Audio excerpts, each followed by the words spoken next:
धन्यवाद।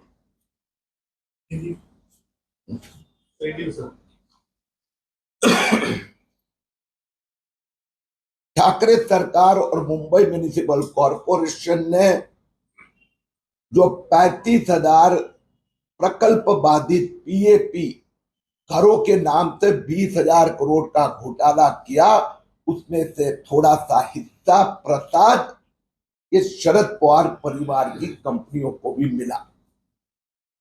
जो भांडुप में 1903 फ्लैट, इसका कॉन्ट्रैक्ट जिस कंपनी को दिया गया वो एक फ्रंट कंपनी चोरडिया ब्रदर्स की न्यू वर्ल्ड लैंडमार्क एलएलपी, उस कंपनी ने कॉन्ट्रैक्ट किया, डेवलपमेंट राइट एग्रीमेंट किया शरद पवार के बंधु प्रताप पवार की कंपनी के साथ। प्रताप पवार की जो कंपनी है न्यू स्टार इंफ्रा प्रोजेक्ट, उनकी जमीन रातों रात वो जमीन का आरक्षण बदल दिया गया। 1903 टोटल लैंड और कंस्ट्रक्शन को 200 करोड़, महापालिका दे रही है 1200 करोड़, 12 लाख का एक फ्लैट महापालिका 58 लाख में खरीद रही है। सैकड़ों करोड़ रुपए का घोटाला। मुलुंड में इसी प्रकार से शरद पवार परिवार के मित्र चोरडिया ब्रदर्स को कॉन्ट्रैक्ट मिला। एक फ्लैट 10 लाख का 54 लाख में इकबाल चहल खरीद रहे, 1439 फ्लैट। भांडुप में 1903 फ्लैट। प्रभादेवी में पवार परिवार के मित्र चोरडिया और चोरडिया के माई बाप इंडिया बुल 15 लाख का फ्लैट 1 करोड़ 14 लाख में खरीदा जा रहा है। 20,000 करोड़ की लूट। और साथ में आश्चर्य की बात है कि प्रताप पवार की इस कंपनी में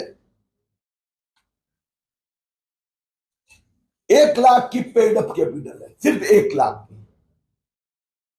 लेकिन 19 मार्च 2021 को सीरम इंस्टीट्यूट साइरस पूनावाला, जो उन्होंने कोविड की वैक्सीन बनाई थी, उस कंपनी ने 435 करोड़ रुपए 20 साल के लिए इस कंपनी को दिए। प्रताप पवार की इस कंपनी को मैक्सिमम 6% इंटरेस्ट। 20,000 करोड़ रुपए की लूट मुंबई करके जेब से जाएंगी ठाकरे सरकार के हिस्सेदार ये सब ये पैसे बांटेंगे। इसकी जांच होनी चाहिए। ऐसी पुनः एक बार मैं मांग एकनाथ शिंदे जी से करता हूं।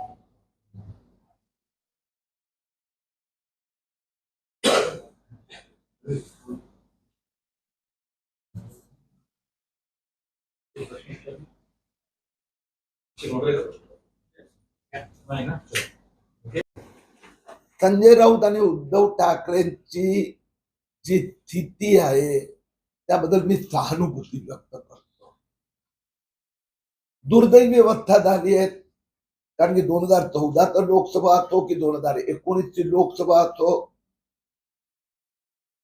या धोकेबाज लोकांनी मोदीचं बोट धरून खासदार निवडून आणले।